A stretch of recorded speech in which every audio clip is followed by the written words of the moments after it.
Welcome back. Today I'm going to be bringing you my offensive tackle rankings. I want to say a big thank you to everyone liking and subscribing, as we've gained some traction as of late, getting past 300 subscribers, so if we could keep that going, it would be very much appreciated. Just a quick note in case you're wondering why someone isn't on the ranking. There's 3 guys who played tackle last year who I looked at for this ranking, but I see as interior players at the next level. Those guys are Jennings Dunker, Caleb Tiernan and Brian Parker II. We'll be addressing them in my interior video, which is going to be coming after this one. Now let's jump into it.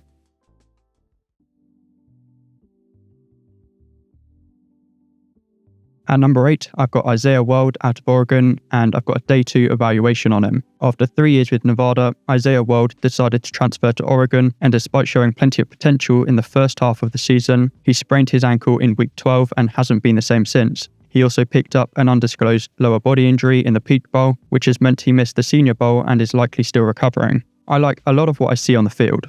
He's got great length, a solid anchor, and a lot of what he does technique-wise is excellent. Despite his 6'8" frame, he manages to keep his hands low. He's got inside-out hands, punching to the chest.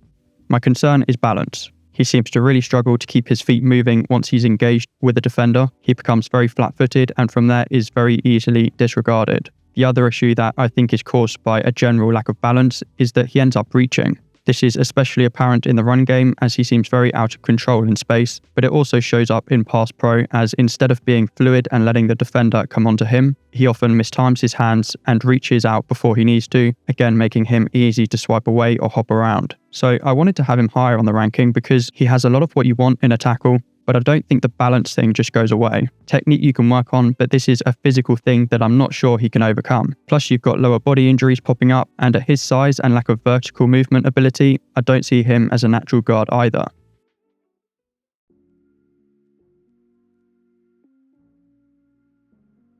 At number 7, I've got Blake Miller out of Clemson, and I've got a day 2 evaluation on him. Blake Miller is a tough, competitive right tackle. He plays with an edge and was nicknamed the Iron Man, having never missed a college game despite minor injuries, such as a broken wrist and reportedly rolling his ankle several times in his career. Miller gets to the second level with ease, where his vertical power and competitive nature shows in his ability to create space for his back.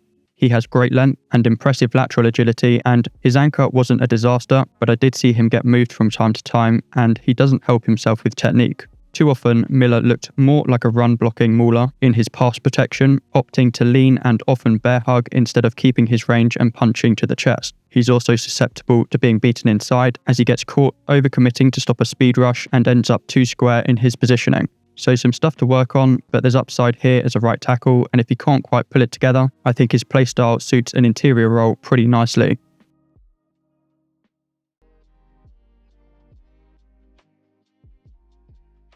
At number 6, I've got Maxi Iheanacho out of Arizona State, and we're now moving into my second round evaluations. Born in Nigeria, Iheanacho has only been playing the sport for 5 years, and this shows in his raw technique, as he plays very upright, shoots his hands high, and often resorts to grabbing or bear hugging defenders when his original technique hasn't worked. On the other hand, he's got good length, he's big, he's strong, he's got a great anchor, and even flashes high-level technique and timing every now and then, showing his aptitude to learn with the right coaching. I'm not convinced by his body control. He often ends up toppling over in the run game, and his lateral agility seems to be an issue with certain matchups, but I don't want to make it out like he's a disaster in this area. Iheanacho has the physical tools to not only be a rock-solid pass protector, but a powerful presence in the run game as well. This said, he's an obvious example of a boom or bust prospect, as he will need to continue to grow as he has in his career so far.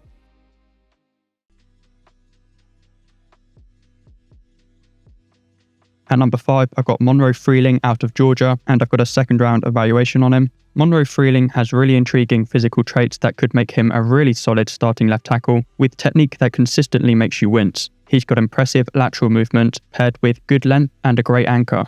But the main thing he does that I find frustrating is he attacks from the outside with his hands. If anything, this displayed to me how strong his anchor is, because he was allowing SEC competition inside his frame and he still held up reasonably well. Freeling also needs to work on his balance. He's too much on his toes, meaning he doesn't really have control of his body. He's also grabby, he shoots high. It's a frustrating watch really, because there's so much potential here, particularly in terms of pass protection, but he'll need the right coaching, and there's some minor injury concern as well, having had surgery coming into the season on his shoulder and missing a game with an ankle sprain.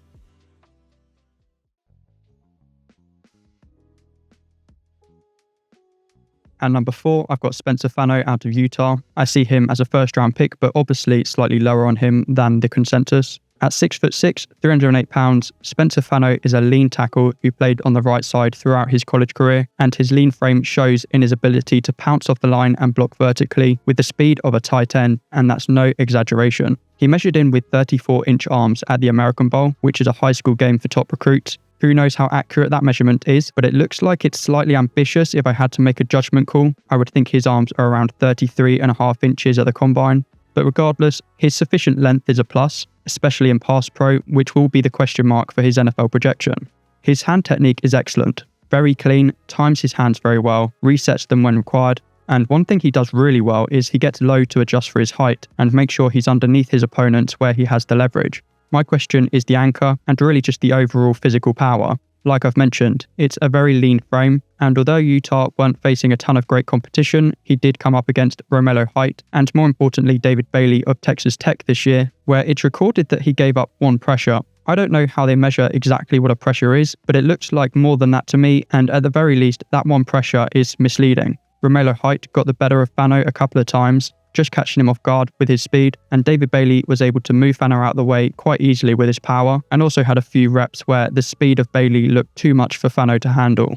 I'm a big fan of David Bailey, but the NFL is full of those guys. No tackle prospect is perfect, but this guy and Francis Mauigoa, who's also in this ranking, are being projected to potentially go in the top 5. I think Fano will be excellent for the run game, but I'm not sold that he has the anchor for pass pro, and actually despite the lighter frame and clear athletic ability, he did seem slow to adjust laterally at times. I don't know if it's a mental adjustment he needs to make, or if he just doesn't have the type of balance required for lateral movement, but those would be the 2 question marks for me, just in terms of holding him to the standard of a projected top 10, maybe even top 5 prospect.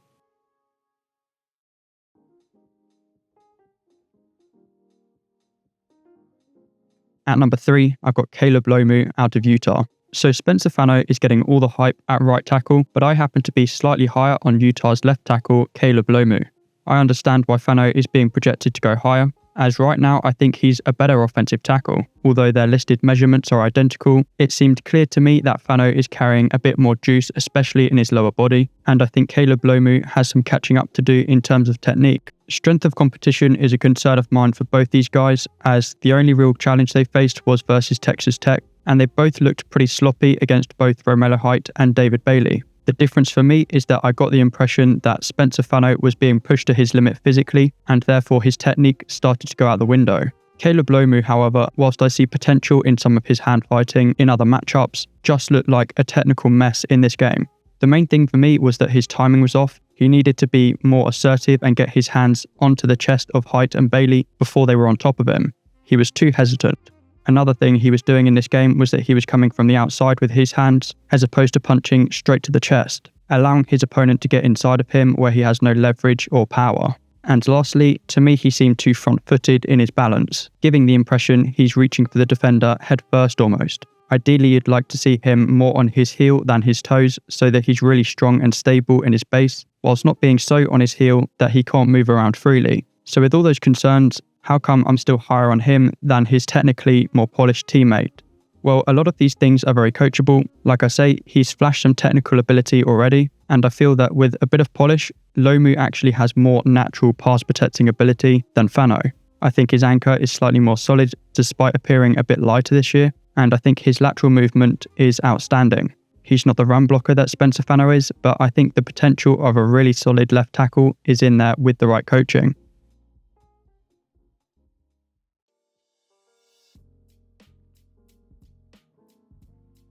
At number 2, I've got Francis Mauigoa out of Miami, and I see him as a top 10 pick. Francis Mauigoa entered college as a 5-star recruit, and his college career has shown why, as he was the right tackle for an offensive line that did a phenomenal job protecting future first overall pick Cam Ward and then Carson Beck this year as they went to the national championship. Despite his 6'6" frame, Mauigoa's combine measurement will be important as he appears to have underwhelming arm length, possibly below the 33-inch benchmark that teams are looking for in a tackle. This is very similar to the first tackle taken last year, Will Campbell, who also measured below 33 inches, and it was suggested that he might need to move to guard. The thought at the time was that you draft him at 4 because whether he plays tackle or guard, he'll be great, and I've now seen a similar idea floating around about Mauigoa. My stance on this is exactly as it was with Will Campbell. If you think Mal Noah will end up playing guard, he's not the dominant, road-grading type of guard who would even come close to being valuable enough to draft with a top 5 pick. I, however, think he could survive as a tackle, as he just about makes up for his lack of arm length with elite footwork and technique. His lateral movement covers off the space that would be out of reach for him, and his polish in hand-to-hand combat is sensational. He strikes with excellent timing, he resets his hands when required and does so cleanly, and he often has complete control of the opponent's hands as he grabs them or displays a chop move to remove the opponent's leverage. With all this said, the one thing he does technique-wise that I find really frustrating is that he shoots his hands far too high, as he doesn't seem to make an effort to adjust for his 6'6" frame and get slightly lower. He stays very upright, and it means that he just doesn't have the control over his defender the way he would if he sunk into his hips and jabbed into the chest.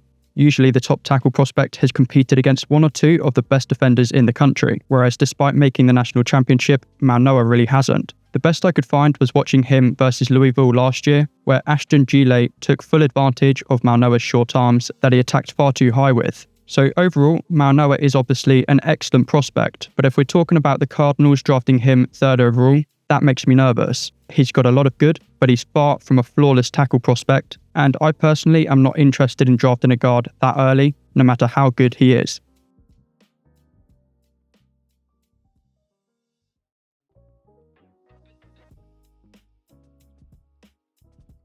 At number 1, I've got Kadyn Proctor out of Alabama. Kadyn Proctor entered college as a 5-star recruit, and you can understand why when you see his physical traits. Proctor is 6'7" and listed at a ridiculous 366 pounds. There's no official length measurement, but with arms that look natural on his 6'7" frame, I would think they're pushing towards the 35-inch mark. This is all great, but if the guy can't move, then it's meaningless. The thing that makes his size truly exciting is that his movement skills are absolutely sufficient for a starting tackle in the league. He has the ability to both slide across laterally and cover the edge in pass pro, but also launch vertically and clear the path for his running back with a thumping presence. I'm assuming the only reason Proctor is being seen very much below the top 2 consensus tackles in big boards is that he gave up a lot more pressures than the other top prospects in this class. But it's important to bear in mind that 5 of these pressures and 1 of his 2 sacks given up were in week 1 versus Florida State when he had just come off shoulder surgery.